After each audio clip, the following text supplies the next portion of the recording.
পার্বত্য চট্টগ্রাম হচ্ছে আমাদের কাছে একেবারেই একটা সংবেদনশীল এলাকা, এই কারণ পার্বত্য চট্টগ্রামে যে সন্নিহিত অঞ্চল আছে সেখানে সন্নিহিত অঞ্চলগুলি কোনোটাই কিন্তু স্থিতিশীল নয়।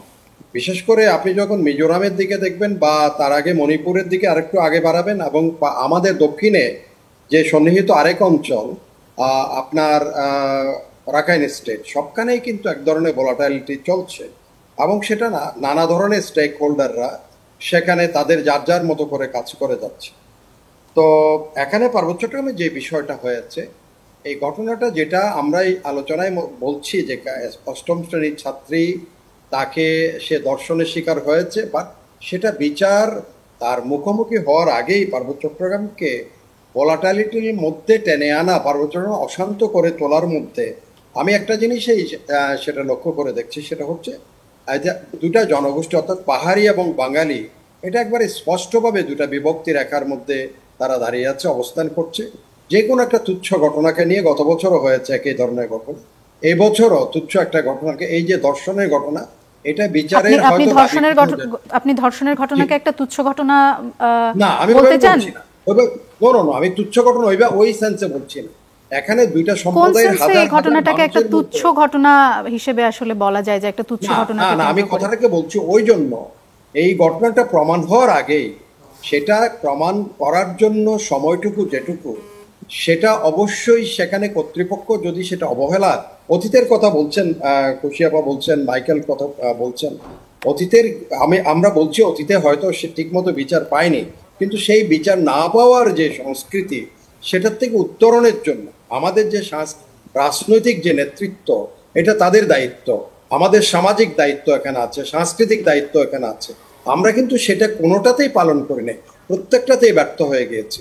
এখানে রাজনৈতিক নেতৃবৃন্দ মনে করে পার্বত্য চট্টগ্রাম যা হয় সেটা বাহিনী। আপনি একজন নিরাপত্তা বিশ্লেষক হিসেবে, জনাব ইমদাদুল ইসলাম, আপনি একজন নিরাপত্তা বিশ্লেষক হিসেবে এটি মনে করেন কিনা যে এই ঘটনায় খাগড়াছড়িতে মাত্রাতিরিক্ত বল প্রয়োগের ঘটনা ঘটেছে কিনা? না হলে 3 জন নিহত হওয়ার ঘটনাটা আসলে কিভাবে ঘটলো?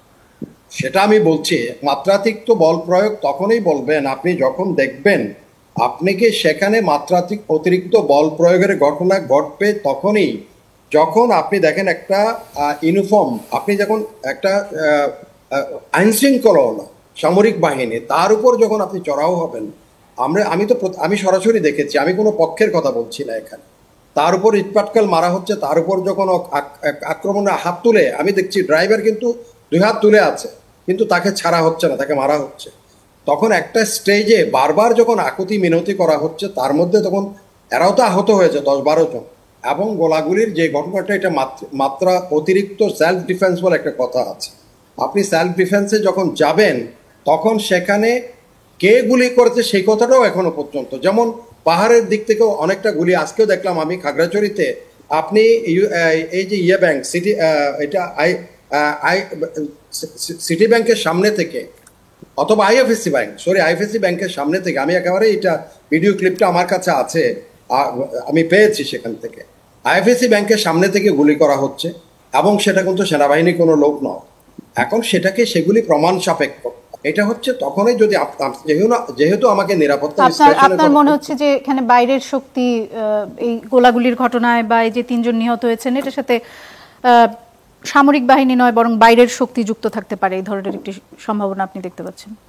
আপনি এখন যেটা বলছেন অতিরিক্ত বল প্রয়োগের কথা, সেই বল প্রয়োগের ঘটনাটা যদি মাত্রা অতিরিক্ত তখনই হতো যদি কেউ কোনো ধরনের এখানে আক্রান্ত হয় নাই, শুধু কারো উপরে গুলি বর্ষণ করা হয়েছে। এটা বল প্রয়োগ করা হোক না হোক, দুটা সম্প্রদায়ের মধ্যে যে একেবারেই শুরুর থেকে, আদি থেকে, বহুদিন থেকে যে বিভক্তি, দুটা সম্প্রদায় পরস্পরকে, আমি বলবো পাহাড়ি এবং বাঙালিদের মধ্যে এই কথাটাও চালু হয়ে গেছে এখন, পাহাড়ি এবং বাঙালি, এর মধ্যেই নিহিত আছে আপনার সংঘাত, সংঘর্ষ, অবিশ্বাস, পারস্পরিক ঘৃণা বা পারস্পরিক দ্বন্দ্বে জড়ানোর সমস্ত বীজ কিন্তু এখানে নিহিত আছে। সেই জন্য আমি বলছিলাম এটা আমাদের যেমন রাজনৈতিক ব্যর্থতা, তেমনি আমাদের যা সাংস্কৃতিক কর্মী যারা আছেন বা আমাদের ধর্মীয় অনেক কিছু বা সামাজিক অনুষঙ্গ বা আচার আচরণ অনুষ্ঠান যেগুলো আছে, সেগুলো আমরা পারস্পরিক কাছাকাছি আসার মতো কোনো ধরনের ব্যবস্থা এই পর্যন্ত গ্রহণ করতে পারেনি। এটা আমাদের এখানে যারা ধরেন ইভেন কি এনজিও কর্মী যারা আছেন বা যারা কাজ করেন, তাদেরও এক ধরনের ব্যর্থতা। তারা সমাজের মানুষগুলোর মধ্যে এই যে ওয়াননেস, একটা দেশের নাগরিক প্রথম, সেই কথাটাকেই কখনো তাদের মধ্যে প্রকৃত এই পর্যন্ত করতে পারে না। এটার পেছনে আমি যে কথাটা ইঙ্গিত করছিলাম, সেখানে আপনি বাইরের যে ইন্ধন, সেটা যেমন 70 পূর্ব দশক থেকে পার্বত্য চট্টগ্রামে এক ধরনের পার্বত্য চট্টগ্রামকে বাফার জোন করার জন্য বাফার একটা প্রচেষ্টা ছিল আর 1 মিনিট অনেকগুলো সময় দিতে দেশে। পারবো। জি ঠিক আছে, আমি শেষ করছি। সেটা কিন্তু বিদ্যমান রয়ে গেছে সেখানে। এখনো পর্যন্ত পার্বত্য চট্টগ্রামকে অস্থিতিশীল করার জন্য, যেমন আমি যেটা একটু আগে বলছিলাম যে দক্ষিণ থেকে অস্থিতিশীল রাখাইন স্টেটের যেমন একটা এখন ঢেউ এসে পড়বে, পূর্বাঞ্চল থেকেও ওখানে ঢেউ এসে পড়েছে।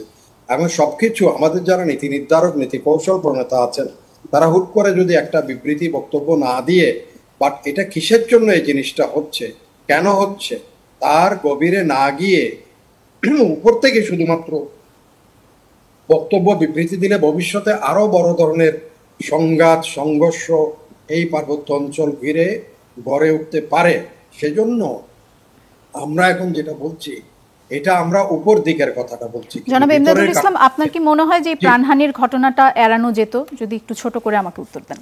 হ্যাঁ, প্রাণহানির ঘটনা এড়ানো যেত যদি, যেমন ধরেন একটা বিবেচনার কথা যদি সবাই বলতে, তখন কিন্তু রেশনালিটি কারোর মধ্যেই ছিল না। যেমন পূজার জন্য ছুটি মানুষের, হাজার হাজার মানুষ গিয়ে সাজেক বা খাগড়াছড়ি উপরের দিকে বিভিন্ন জায়গায় তারা আটকা পড়েছে। তাদেরও যেমন ফেরার জন্য একটা ধারণা, সেরা কোথায় যাবে 2 দিনের প্ল্যান করে গেছে হয়তো 4000 মানুষ, আর 4000 মানুষ যাওয়ার জন্য অস্থির হয়ে আছে, কিন্তু কেউ যেতে পার না, ওদিক থেকে আসতে পারতেছে না, এদিকে যারা আগে অনেক দিন থেকে প্ল্যান করে আছে তারা যেতে পারছে। তো সেখানে যদি প্রতিবন্ধক যদি থাকে, সেটাকে সরানোর জন্য প্রচেষ্টা হয়, সেখানে যদি তার উপর যখন আক্রমণ হয়, সে তখন সেলফ ডিফেন্সে যাবে। এই ধরনের জিনিসগুলো যতটুকু সহনশীলতা এখানে প্রয়োজন, আমার মনে হয় সেখানে কোনো পক্ষের থেকেই সেটা আমরা পাইনি। যার জন্য আপনি যেটা এখন বল প্রয়োগের কথা বলছেন, সেটা বল প্রয়োগ নয়, সেটা হচ্ছে ওই উপস্থিত যারা ছিল তারাই বুঝবে ভালো করে যে পরিবেশটা, পরিস্থিতিটা কিরকম হয়েছিল, কেন সেখানে কে গুলিটা করেছে এখনো আমরা জানি না।